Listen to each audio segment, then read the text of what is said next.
저기 우리 고창 권사님들 굉장히 좋아하시는 것 같은데 무슨 좋은 일 있나요? 예, 서로 그냥 얼굴만 봐도 좋은 뜻 싶습니다. 예, 26년 정도 된 것 같아요. 그러니까 1900년대 초반에 중국에 이렇게 좀 왔다 갔다 한 이야기 몇 번 한 적이 있습니다. 한 마을에 갔는데요. 이제 저녁 늦은 시간인데 저녁 식사를 하려고 식당에 들어갔어요. 그 늦은 시간인데도 사람들이 좀 있더라고요. 근데 이제 그 눈초들이 이상하더라고요. 이제 경계하는 눈초리, 좀 의심쩍은 이런 눈으로 바라보는 그런 걸 느꼈어요. 이제 낯선 사람들이 왔거든요. 그리고 한국 사람들이라고 이제 알겠죠. 우리가 이제 한국말로 이야기하고 그러니까 중국 사람 아니다 하는 거 알겠고 좀 이제 의심하는 눈초리를 이렇게 보더라고요. 우리가 그 마을에 이제 그 한 기독교 공동체가 있다는 그 소식을 듣고 그곳으로 이제 가려고 했던 거예요. 그런데 이제 그 우리를 인도했던 그 조선족 집사님이 이제 나갔다 오더니 그 교회가 없어졌다는 거예요. 이제 가정교회죠. 왜 그러냐면 그것은 이제 굉장히 핍박이 심해서 그 공안원들이 덮쳤대요. 다 성경책도 해수해 가고 그리고 또 잡아가기도 하고 이런 이야기를 하시더라고요. 그래서 이제 저희들이 밥만 먹고 살고 그 마을을 빠져서 또 그 택시 타고 이렇게 다른 곳으로 옮겼던 기억이 납니다. 그러니까 각 지역마다 좀 달라요. 어떤 데는 좀 호의적이기도 합니다. 그냥 집회를 허락하기도 하고 이런 데도 있고 어떤 데 굉장히 이렇게 핍박이 심한 것도 있고 그런 이제 모습을 하는데 그런 가운데도 성도들이 정말 신앙을 그렇게 지켜가는 모습들 그 마을 공동체의 성도들 만나지는 못했습니다. 저희가 그 조선족 그분만 만나고 이렇게 왔는데 만나지 못했지만 그런 이야기만 들어도 참 얼마나 순수하게 하나님을 바라보고 그 핍박 중에도 신앙을 지켜가고 있는가 하는 걸 느낄 수가 있었습니다. 이제 복음을 증거할 때에 또 하나님의 말씀을 따라서 살 때에 이런 핍박들이 이 초대교회 때 많았다는 거 우리 많이 또 듣고 알고 있습니다. 또 이 나라의 초대교회에도 얼마나 많은 핍박과 그런 순교의 피가 흘렸는지 우리 또 알 수 있고요. 그런 핍박 가운데도 어떻게 그렇게 불이익을 당하면서도 신앙을 지켜갔을까? 그 가운데 세상이 줄 수도 없고 알 수도 없는 그 기쁨이 있었다는 거예요. 그런 핍박과 환난 속에서도 어려움 속에서도 불이익을 당하는 그 상황 속에서도 굉장히 그 삶의 그 보람과 기쁨이 있었다는 거죠. 그게 없으면은 정말 이러한 어려운 환경 가운데 신앙을 지켜가기가 어렵습니다. 불가능해요. 뭔가 보람이 있었고 의미가 있었고 이 신앙을 지켜간다는데 기쁨이 있었기 때문에 이런 이제 핍박과 환난 속에서도 그들이 신앙을 지켜가고 있는 모습을 볼 수가 있습니다. 이제 바나바와 바울이 1차 전도여행을 하는 그런 과정 속에 있는 것을 우리가 살펴보고 있는데요. 지난주 수요일에 어떤 제목으로 우리가 말씀 나눴나요? 전도여행의 목적, 목적에 대해서 같이 나눴는데요. 이 목적이 정확한 방향을 제시를 해줘요. 그러니까 목적이 없으면 우리가 어디로 가야 될지 모르잖아요. 방향을 모르는 거죠. 그래서 진정 목적을 분명히 가진 사람은 방향을 알아요. 물론 이제 좀 흔들릴 수 있죠. 하지만 중심 잡고 그쪽으로 계속 나갑니다. 그래서 목적은 방향을 제시해 줍니다. 그 다음에 두 번째로 목적은 방법을 제시해 줘요. 구체적으로. 분명한 목적을 가진 사람은 그것을 향해서 나아가면서 자꾸 물어요. 또 우리는 기도하는 사람들이니까 기도하면 하나님께서 구체적인 방법을 제시해 주시고 또 만나게 해 주십니다. 그러니까 한 5차례 제가 중국에 왔다 갔다 했는데요. 한 번 있을 때보다 3, 40일 정도 머물렀는데 뭐 제가 구체적으로 계획을 갖고 간 것도 아니에요. 하는데 하나님께서 정말 그들을 사랑하는 마음 또 그렇게 가정에서 지하교회죠. 모인 그 성도들을 향한 그런 마음을 가지고 갔을 때 구체적인 방법들을 알려주시고 구체적인 또 사람들을 만나게 해주세요. 어떤 것은 공산당원이든 종교국장인데 협조를 해줘요. 물론 어떤 꿍꿍이 속이 좀 있긴 했었죠. 거기에 무슨 사업을 하려고 했었거든요. 투자를 해서. 이렇게 돈만 되면 그것도 살짝 묵인해주는 그런 그 지역도 있었어요. 어떻든 하나님께서 어떠한 방법이로든지 복음을 향한 분명한 목적, 그러니까 이 바나바와 바울이 복음을 전파해서 구원하고자 하는 분명한 목적을 가지고 있었잖아요. 하나님의 나라를 확장하고자 하는 분명한 목적을 가지고 갔을 때 이런 방법들, 구체적인 손길들 연결시켜 주시는 것을 보게 돼요. 그러니까 분명한 목적은 또한 분명한 또 구체적인 방법을 제시해 주죠. 세 번째로 또 방부를 제거해 주십니다. 제공해 주시죠. 그 부패해지는 걸, 썩어지는 것을 제공해 주죠. 이 분명한 목적이 있는 사람은 이제 기독교가 이렇게 좀 시간이 갈수록 부패해지기 쉬워요. 다른 모든 것이 다 그렇습니다. 우리 요즘 음식도 부패해지기 쉬운 것처럼 순수한 거, 아주 싱싱한 것도 좀 시간이 지나면 이렇게 부패해지죠. 중국 교회도 이제 많이 이렇게 순수성을 잃어가고 있는 모습을 한 몇 년 전에, 한 2, 3년 전에 중국에 가서 좀 볼 수 있었는데 한 25, 6년 전에 갔던 그 모습하고 또 다르더라고요. 물론 다 살펴보지는 못했습니다. 제가 다 살펴보지는 못했지만 딱 느끼는 그 피부로 느끼는 그 느낌이 좀 많이 달라졌다. 그 순수하게 하나님을 사랑하고 그 핍박과 환난 속에서도 신앙을 지켜갔던 그 순수성이 많이 이렇게 좀 퇴색되어 있지 않나 하는 그런 느낌을 받았습니다. 우리 한국 교회도 마찬가지죠.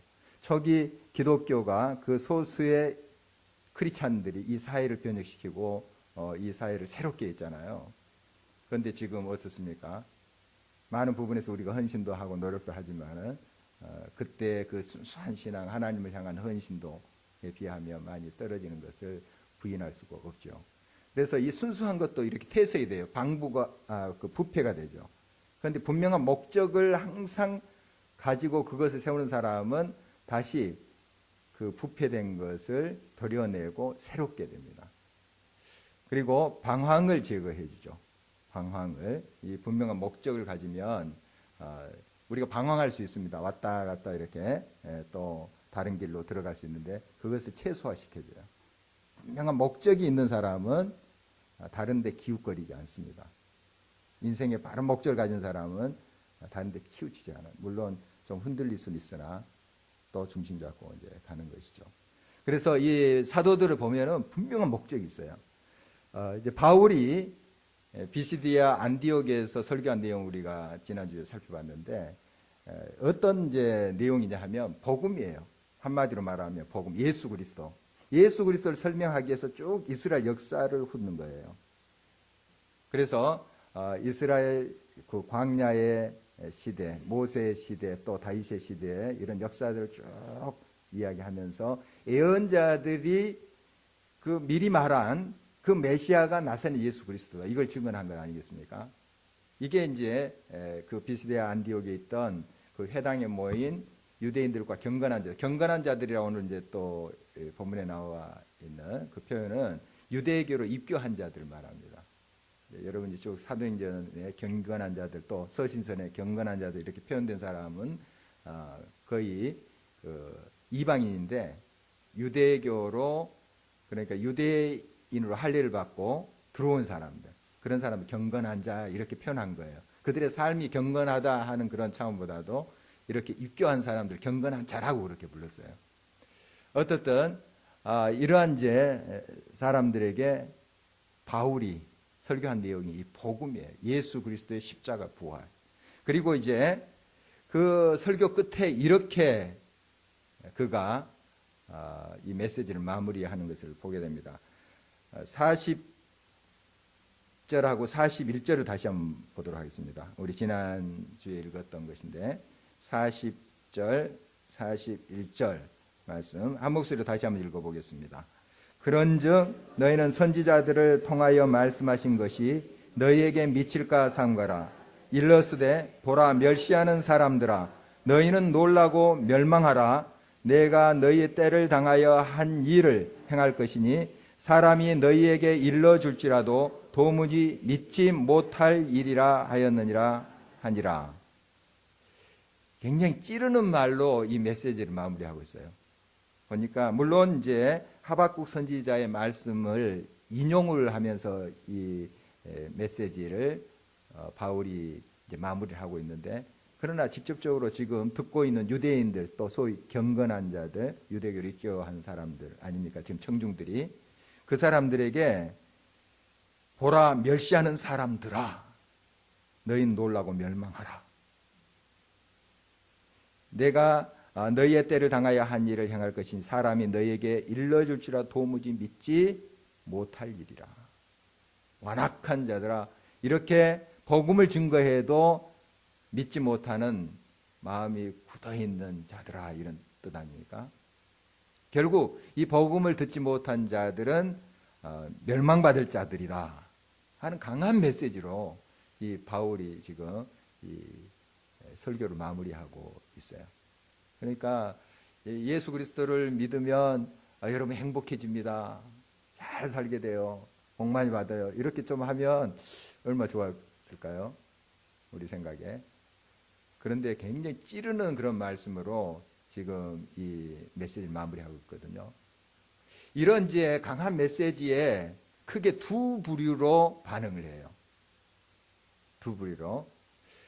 바울과 지금 바나바가 지금 이 말씀을 전하고 있잖아요. 바울은 지금 예수 그리스도를 만나고 지금 뜨겁게 이제 헌신한 그런 사람이고, 바나바는 워낙 하나님 앞에 헌신된 중이고 확신이 있어서 이 말씀을 증거하는데, 지금 사람들의 눈치를 살피면서 거기에 회중들의 입맛에 맞추면서 하는 것이 아니고 지금 하나님이 전하라고 하는 걸 전하는 거예요. 그래서 이렇게 굉장히 강한 메시지를 하고 있는 것입니다.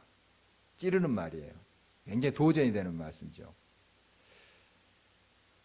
사도행전 2장에 보면은 베드로의 설교도 비슷하다고 하는 거 지난번에 살펴봤고, 7장에 나오는 스데반의 설교도 역사를 쭉 끼면서 결국 복음을 이야기하는 거예요. 예수 그리스도가 너희를 위해서 죽으셨는데 왜 너희는 그를 이제 거역하고 또 오히려 십자가 못 박고 했다. 너희들이 죽였다. 바로 너희 조상들이, 너희 아비들이 죽였다. 바로 너희들이 죽였다. 이런 거 아니겠습니까? 이런 이제 강한 메시지로 이 복음을 증거해요. 이때 이제 베드로가 증거할 때는 사람들이 찔림을 받았어요. 그리고 회개했습니다. 회개했어요. 회개한 사람이 있어요. 찔림을 받았을 때 강한 이 메시지를 받고 그 회개하는 부류가 있는가 하면, 스데반의 설교를 들은 사람들은 물론 다 그런 것은 아니었을지 모르겠습니다. 그러나 일반적으로 대체적으로 그들이 마음에 찔림을 받았어요. 찔림 받는 건 사실 이게 강한 메시지니까. 그런데 그들이 이를 갈았다 그랬어요. 죽이려고 이를 결국 이제 죽이죠. 우리가 이제 하나님의 말씀을 받을 때 어떻게 돼야 되는가? 혹시 찌르는 말 막 내게 막 해부하는, 내 심령을 해부하는 그런 말씀이 들릴 때 우리가 어떻게 반응하느냐 하는 것이죠. 오늘 이제 비시디아 안디옥에 있는 그 회당에 모인 사람을 보면 다는 아니에요. 나중에 보니까 다는 아닌데 대부분의 사람들이 찔림을 받고 이게 하나님 말씀에 더 응답하는 그런 반응을 보여요. 그러니까 참 귀한 그런 사람들이 보니까 유대인들과 경건한 자들, 유대교 입교한 사람들인데, 이런 사람들이 정말 그 하나님 말씀에 이렇게 반응한 것을 이제 보게 됩니다. 그래서 이제 42절 말씀 보면은 함께 읽겠습니다. 그들이 나갈새 사람들이 청하되 다음 안식일에도 이 말씀을 하라 하더라. 안식일에 이 말씀 들었거든요. 이 설교를, 이 복음 증거를 들었는데 다음 안식일에도 좀 전해달라. 그게 뭡니까? 지금 마음에 찔림을 받고 감동을 받은 거예요. 막 멸망하라 하는 막 굉장히 강한 메시지인데도 정말 그들이 그것을 열린 마음으로 받아들였다는 거예요. 그렇지 않으면 당장 막 끌어냈을 거예요. 그러니까 뭔데 우리들한테 이렇게 이런 소리를 하냐 하면서 끌어냈을 텐데 이들이 그걸 받아들인 거예요. 그러면서 다음 안식일에 이 말씀을 듣고자 했죠. 그래서 역시 이제 많은 유대인들과 입교한 그 경건한 사람들이 바울과 바나바를 따르게 됐다. 그러니까 결국 사람을 따른 것이 이제 바울이 전하는 이 두 사람의 사도가 전하는 복음을 영접했다 하는 그런 뜻이죠. 그래서 그들이 이제 그 다음 안식일을 이제 기대하는 모습을 보게 되는데 오늘 44절 본문에 이 비시디아 안디옥에 있는 사람, 지금 터키 쪽이에요. 저기 시리아 안디옥이 아니라 비시디아 터키 동남부 쪽에 그 안디옥, 그곳에 있는 사람들이 어떤 반응을 하냐면 온 시민이 다 나왔다 이렇게 기록하고 있습니다. 물론 좀 가정법이죠. 온 시민이겠습니까? 많은 사람들이, 이런 뜻이죠.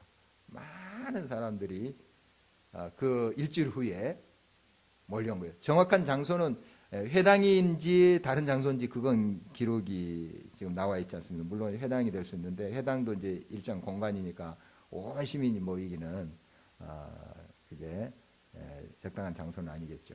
그러나 그 장소와 상관없이 많은 사람이 왔다는 거예요. 많은 사람들이 왔습니다. 그러니까 그 일주일 전에 회당에 있었던 사람들이 옆집 사람들에게 알렸던 거죠. 아주 신선한 그런 말을 우리가 그동안 율법에 대해서도 선지서에 대해서도 많이 들었지만은 그것이 바로 나사렛 예수를 말한 것이다. 이건 처음 듣는 이야기거든요. 그래서 한번 보라고 같이 해서 모였던 것으로 보여져요. 그래서 많은 사람들이 운집해 지게 된 것입니다. 이때 이제 일부 유대인들, 아마 지도자들로 보여요. 거기에 그 유대인들 공동체에 또 지도자들이 있을 거 아니에요. 이런 사람들, 기득권을 가지고 있었던 이런 사람들의 이제 반응인데요. 45절 말씀 보니까 그 큰 무리들을 보고 시기가 가득하게 됐다. 그리고 바울을 말한 것을 반박하고 비방을 하게 되는 그런 모습을 볼 수 있습니다. 그러니까 많은 이제 그 비시디아 안디옥 사람들은 호응을 하면서 그 말씀 들으려고 모였어요. 그러나 일부 한쪽에서 이 유대인들, 아까 유대인들과 그 경건한 사람들도 다 열린 마음으로 이걸 받아들였죠. 그런 사람도 있는가 하면 그렇지 않은 유대인들도 있었다는 것을 볼 수 있어요. 마음이 더 닫혀버리는, 이를 가는 그런 유대인들이 있었죠. 그래서 이 사람들이 이 바울이 전한 복음을 반박하고 또 비방하고 이랬던 것이죠. 그러나 지금 그들의 소리는 묻히고 있어요.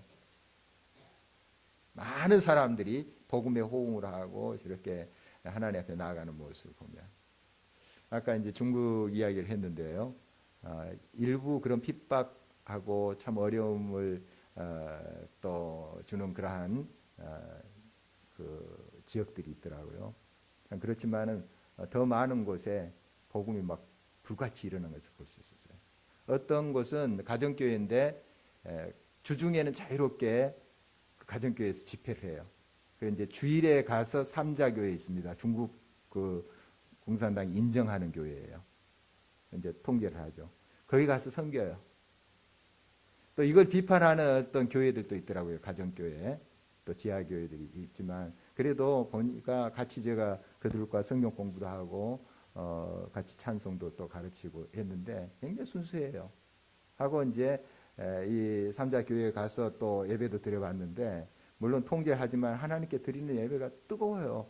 그건 이제 그냥 삼자교회, 어용교회 하면서 그냥 비판할 것은 아니죠. 물론 그런 어떤 나라의 통제를 받고 자유롭게 하나님을 그냥 말씀대로 이렇게 하지 못한 부분이 있긴 해요. 요한계시록 같은 강의하지 말라 하고 뭐 이런 통제를 받아요. 그렇지만은 그런 이제 통제 속에서도 정말 그 신앙의 순수함으로 하나님께 예배드리고 하는 모습을 느낄 수 있어요. 예배에 참석하면서 그 뜨거움으로 하나님께 나아가는. 그러니까 우리가 함부로 삼자교회는 어용 집단이고 잘못되고 다 이렇게 비판할 수는 없습니다. 그들 가운데 순수함을 제가 이제 느끼고 같이 또 예배드리고 했던 그런 경험이 있는데, 어떻든 정말 이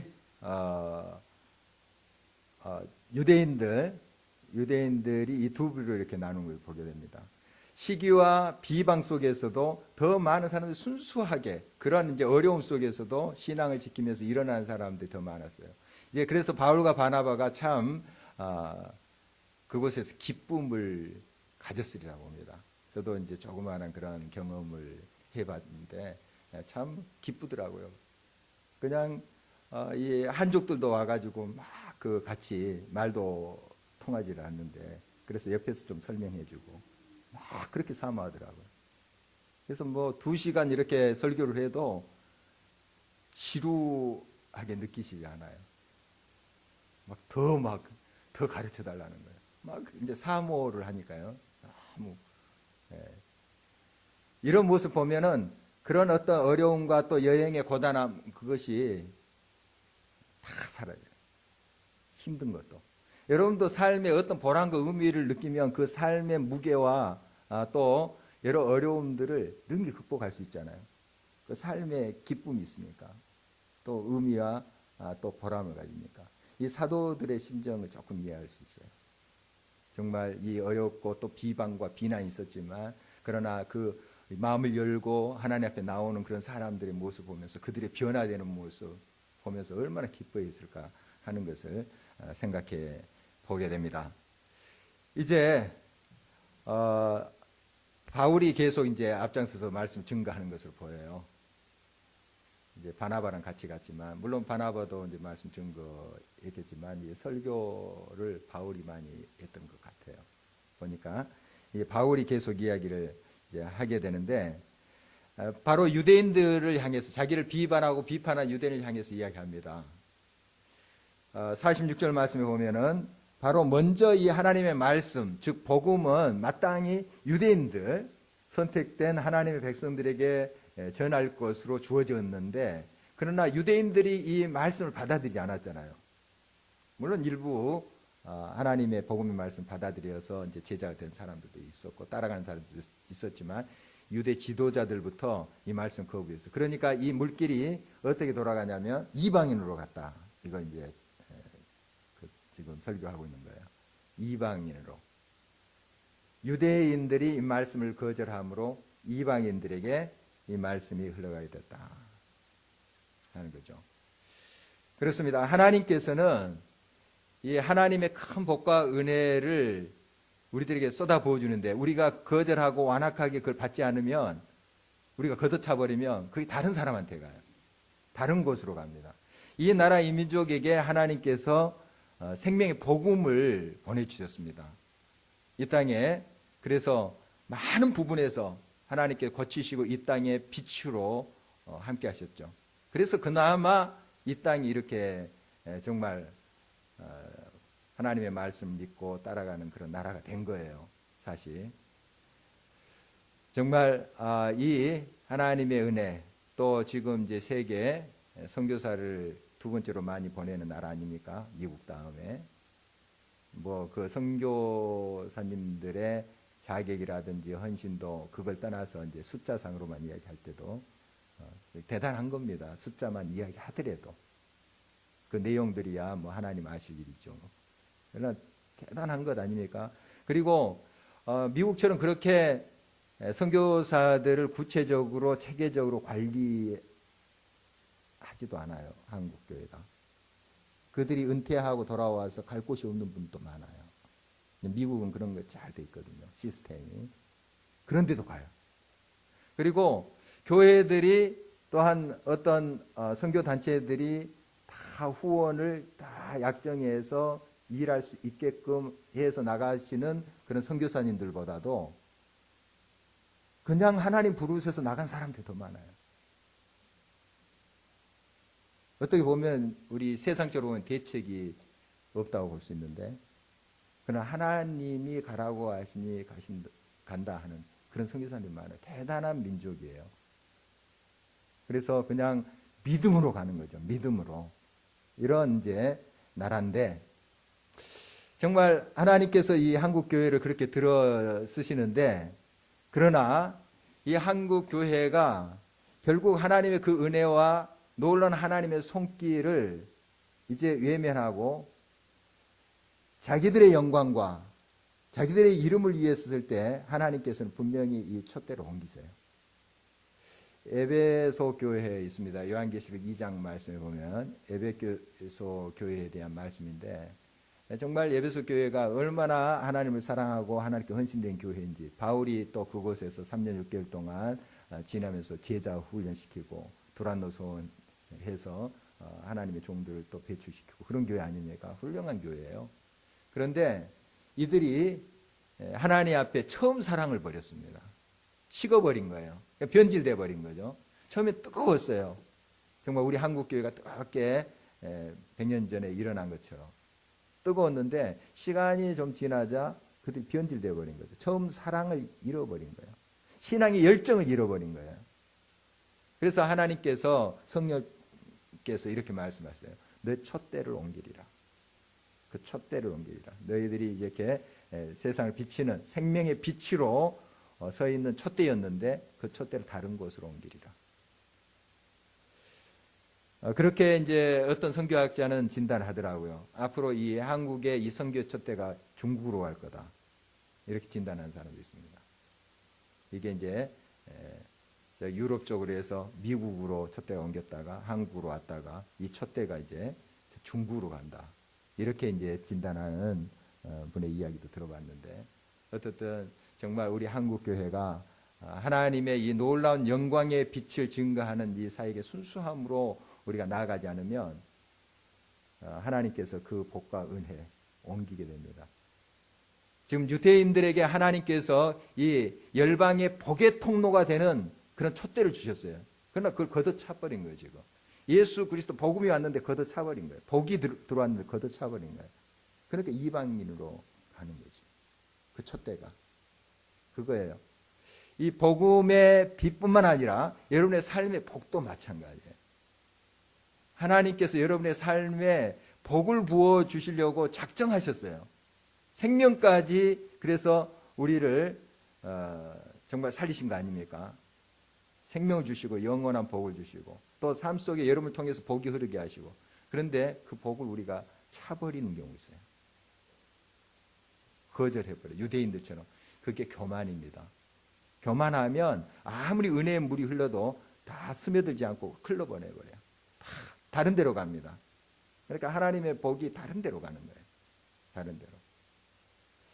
여러분, 그래서 우리가 항상 열린 마음, 정말 유대인처럼 지금 일부 유대인처럼 완악한 그런 마음이 아니라 정말 열린 마음으로 하나님 말씀을 좀 찌르더라도, 굉장히 그 아주 단호한 말씀 아닙니까? 그 메시지가. 그런데도 그것을 다 받아들이는 그런 사람이 진정 그 하나님의 말씀을 받고 복을 누리고 복을 흘려보내요. 그런 걸 볼 수 있습니다. 그런 사람을 또 하나님께서 쓰시는 것을 보게 돼요. 바로 이런 이제 메시지를 들으면서 누가 좋아하겠습니까? 이방인들이 굉장히 기뻐했어요. 그래서 이렇게 반응합니다. 48절 한번 볼까요? 같이 읽겠습니다. 이방인들이 듣고 기뻐하여 하나님의 말씀을 찬송하며 영생을 주식으로 작정된 자는 다 믿더라. 그렇죠. 이 유대인들, 완악한 유대인들에게 들어온 이 생명의 빛, 복을 그들이 차버렸죠. 그 촛대를 이방인들에게 옮기리라. 그 자리 이방인들이 많이 왔던 것을 보여요. 비시디아 그 안디옥에 살았던 사람들이, 이 사람 저 사람들이 이제 소식을 듣고 온 거예요. 그 말씀 듣고 굉장히 기뻐하면서 하나님께 응답하는 모습을 보게 됩니다. 그래서 이 말씀이 또 더러 퍼져가는, 하나님의 생명의 말씀이 더러 퍼져가는 역사가 비시디아 안디옥에 있었던 것이죠. 유대인들, 완악한 유대인들은 이에 또 어떻게 반응하는가 하면 50절에 보니까 유대인들이 경건한 기부인들과 그 신의 유력자들 선동해가지고 이 바울과 바나바를 핍박하는, 그리고 내쫓는 그런 장면이 이어지고 있습니다. 여기 경건한 기부인들, 유대교로 들어온 그러한 이제 귀족들로 보여요. 벌써 이런 사람들이 이제 유대교, 아직 크리스찬들은 안 됐죠. 유대교로 들어와서 유대교의 법도에 따라 사는 사람들이 있었다는 것을 볼 수 있어요. 이런 사람들이 경건한 기분, 그들의 삶이 경건한 그런 뜻이 아니고 경건한 기분인데라는 것은 유대교로 입교한 기분들, 이렇게 여러분이 해석하면 됩니다. 바로 이러한 사람들을 그 완악한 유대인들이 선동을 해가지고 이 두 사도를 핍박하고 박해하고 쫓아보내는 그런 이제 모습을 보게 됩니다. 하나님의 복음의 말씀을 증가할 때 이런 어려움들이 꼭 있습니다. 또 하나님 말씀대로 여러분이 삶 속에 살 때에 이러한 저항들을 만나게 돼요. 그러나 이 두 사도들의 이제 반응 우리가 다시 볼 텐데요. 51절, 52절 다시 한번 읽어보도록 하겠습니다. 두 사람이 그들을 향하여 발에 티끌을 떨어버리고 이고니온으로 가거늘 제자들은 기쁨과 성령이 충만하니라. 참 어려움을 당했는데 기쁨과 성령이 충만했다. 박해당하고 지금 추방당하는 거 아니겠습니까? 추방당하는데도 막 기뻐했다. 여러분, 예수 그리스도를 위해서 하나님 말씀대로 살다가 당하는 어려움, 여러분 기뻐해야 될 일입니다. 예수님 때문에 당한 괴로움, 어려움, 힘든 그런 삶의 여정, 기뻐해야 될 일이에요. 그 절망하고 낙담하고 왜 나는 하나님의 뜻대로 살려고 하는데 이렇게 힘드나, 불평할 일이 아니라는 거예요. 하나님의 뜻대로 살다가 당하는 어려움에 우리가 기뻐할 수 있어야 돼요. 우리가 기뻐하지 않는다는 건 그 하나님을 위해서 사는 것에 대한 확신이 없기 때문에 그래요.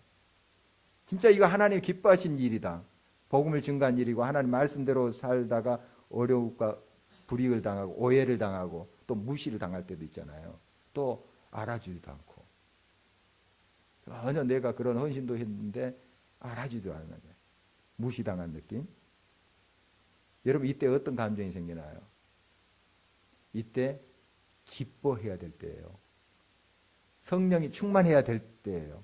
그렇지 않냐면 우리는 진정 하나님의 뜻대로 하나님의 명령에 따라서 살고 있는 것이 아닌 거예요. 사도들의 그런 그 핍박과 환난 속에서 즐거워하는 모습 우리가 다시 한번 바라봐야 될 것입니다. 정말 하나님의 뜻대로 말씀대로 살다가 당하는 어려움들, 무시당하는 것, 또 오해받는 것, 그런 굉장히 우리를 실망시키죠. 또 마음에 상처를 주고.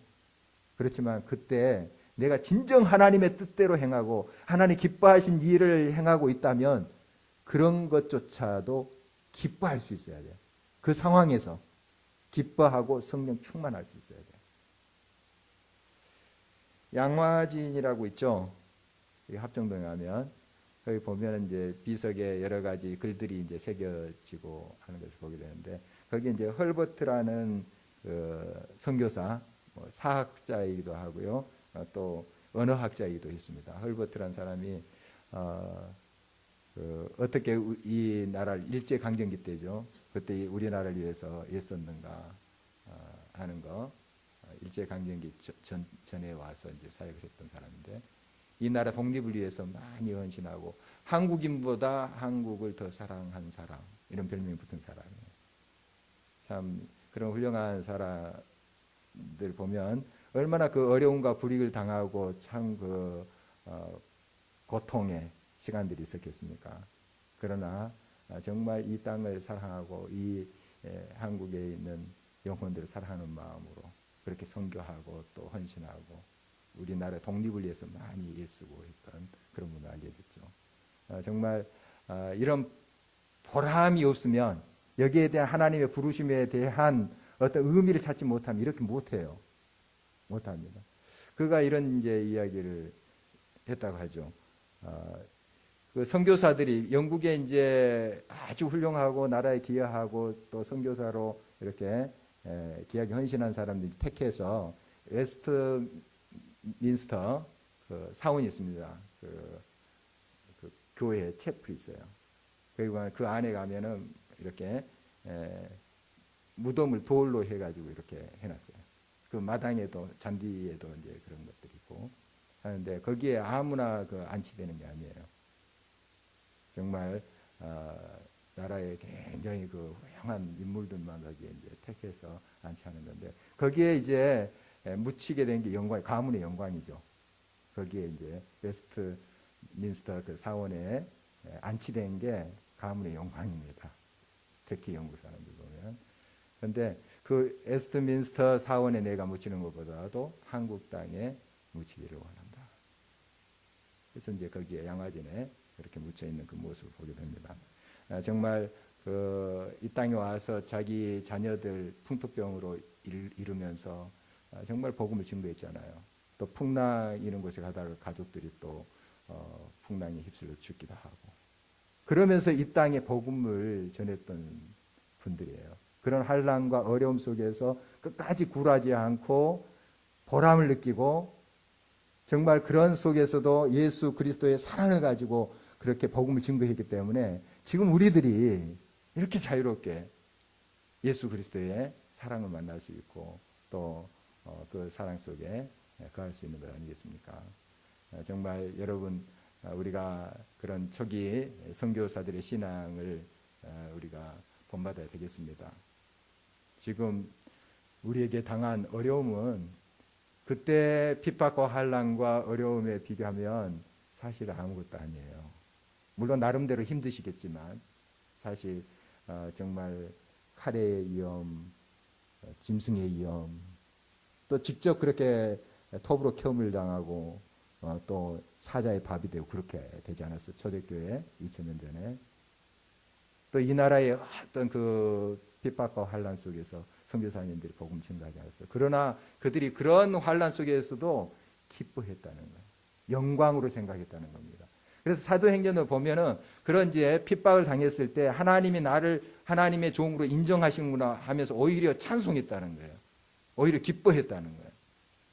그렇다면 우리가 이런 이제 환난과 대단한 뭐 그런 핍박과 막 십자가형이나 이런 고통은 지금 없겠지만 우리의 삶의 순간순간 하나님을 믿다가 오는 여러 가지 오해들, 또 아픔들, 또 무시당함, 뭐 이런 거 있을 수 있잖아요.